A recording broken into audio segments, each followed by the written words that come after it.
Hello friends, आज हम corporate taxation के अंदर करेंगे रिपेयर, रिप्लेस, रिन्यूअल और रेनोवेशन। सबसे पहले हम देखेंगे कि रिपेयर का मतलब क्या होता है। एक्चुअली में क्या होता है कि जैसे एसेट को हम बार बार यूज़ करते हैं, उसकी वेयर एंड टेयर हो जाती है, उसकी एफिशिएंसी लेवल कम हो जाती है, तो हम क्या करते हैं, उस पर रिपेयर करते हैं, कुछ एक्सपेंडिचर इनकर करते हैं। यहाँ पे जो बेसिक पर्पस होता है उसकी ओरिजिनल एफिशिएंसी को मेंटेन करना होता है। और यहाँ पे ये भी नहीं होता कि जब हम रिपेयर करते हैं तो कोई न्यू एसेट एग्जिस्टेंस में आ जाती है या हमें कोई न्यू बेनिफिट मिलता है। और जब रिपेयर इस फॉर्म में हम करते हैं तो ये रेवेन्यू एक्सपेंडिचर के फॉर्म में होता है। एक्सपेंडिचर और रिपेयर जो है एक इम्पॉर्टेंट आइटम है और ये इनकम टैक्स डिपार्टमेंट और एसएससी के बीच में हमेशा लड़ाई का मुद्दा भी रहा है, क्योंकि इनकम टैक्स डिपार्टमेंट जो है इसको कैपिटल एक्सपेंडिचर ट्रीट करता है, एसएससी जो है इसको रेवेन्यू एक्सपेंडिचर क्लेम करता है। तो परमिसिबिलिटी ऑफ रिपेयर जो है इन फॉलोइंग सेक्शंस के अंदर है। सेक्शन 30 जो है which cover repair expense relating to business premises. Section 31 जो है which cover repair expenses relating to plant, machinery and furniture. First है deduction for rent, rates, taxes, repair etcetera for building. यहाँ पे सेक्शन 30 एप्लीकेबल है। अगर ये building जो है रेंट पे दी गई है और रेंट एग्रीमेंट जो है टेनेंट के साथ ये है कि टेनेंट जो है रिपेयर की कॉस्ट बेयर करेगा, तो उस सिचुएशन के अंदर क्या होता है कि टेनेंट को जो वो रिपेयर करवाता है उसका जो डिडक्शन है वो टेनेंट को मिलता है।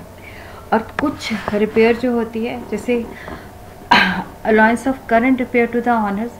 करंट रिपेयर का मतलब होता है कि जो फाइनेंशियल ईयर के अंदर की जाती है। यहाँ पे क्या होता है कि जो हमारी एग्जिस्टिंग एसेट है उसकी मेंटेनेंस के लिए की जाती है। यहाँ पे कोई ना तो न्यू एसेट एग्जिस्टेंस में आता है और ना ही हमें कोई नया बेनिफिट मिलता है। और ये सेक्शन जो है परमिट करता है expense incurred on the current repair does not differentiate between the revenue nature and capital expenditure. जब सेक्शन 30A(2) के अंदर जो करंट रिपेयर पे ऑनर खर्चा करता है उसको परमिट किया जाता है, तो उस सिचुएशन के अंदर क्या होता है कि वहाँ पे लॉ जो है ये देखता है कि ये करंट रिपेयर है, ये नहीं देखता कि ये जो करंट रिपेयर है रेवेन्यू नेचर की है या कैपिटल एक्सपेंडिचर की है। अगर वो करंट रिपेयर है उसी फाइनेंशियल ईयर के अंदर इनकर की है तो उसी फाइनेंशियल ईयर के अंदर ही उसको डिडक्टिबिलिटी मिलती है, तो ये डिफ्रेंशिएट नहीं करता। Even in the case of अगर allowance of repair to the tenant है तो लीज एग्रीमेंट होना चाहिए। लीज एग्रीमेंट के अंदर ये कंडीशन होनी चाहिए कि टेनेंट ने रिपेयर करनी है। अगर टेनेंट के साथ कोई ऐसा एग्रीमेंट नहीं है, उस सिचुएशन के अंदर अगर टेनेंट रिपेयर करता है तो उसको ये डिडक्शन नहीं मिलती। उसके बाद है deduction under section 31 repair and insurance of machinery, plant and machinery. यहाँ पे क्या होता है कि अगर हम प्लांट एंड मशीनरी की रिपेयर पे कोई खर्चा करते हैं या उसकी डैमेज से बचने के लिए कोई इंश्योरेंस करवाते हैं तो ये भी परमिटेड होता है। फिर उसके बाद है रिपेयर एंड रिन्यूअल्स। यहाँ पे क्या है कि जैसे रिपेयर एंड रिन्यूअल्स के बीच में कोई क्लियर कट डिफरेंस नहीं है। कई बार क्या होता है कि ऐसा लगता है कि रिन्यूअल रिपेयर का पार्ट है, कई बार लगता है कि रिपेयर और रिन्यूअल जो है दोनों डिफरेंट है।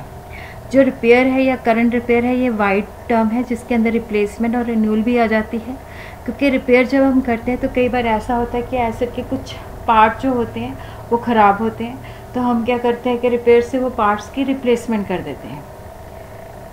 और अगर ऐसा है तो यहाँ पे जो डिडक्शन है वो अंडर सेक्शन 30 एंड 31 प्रोवाइड की जाती है।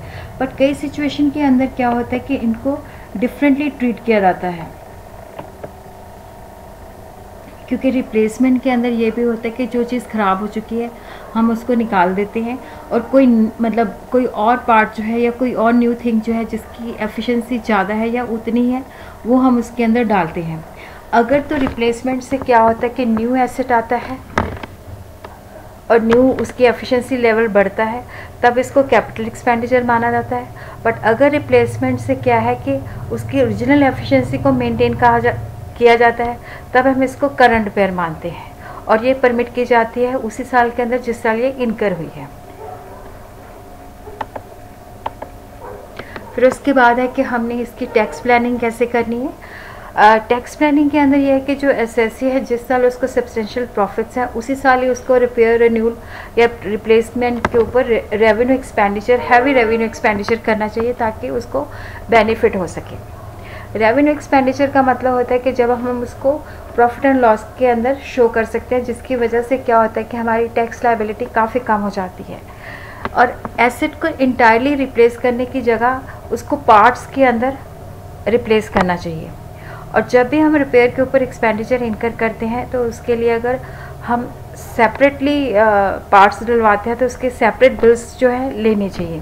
अगर जो रिपेयरर है हमें रिपेयर की सर्विस भी प्रोवाइड करता है, इवन कुछ पार्ट्स भी वो सप्लाई करता है, तब बिल के अंदर हमें सेपरेट डिस्क्लोज़र करना चाहिए कि कितना उसने पार्ट्स सप्लाई किया है और कितने उसने सर्विस चार्जेस जो है वसूल किए हैं।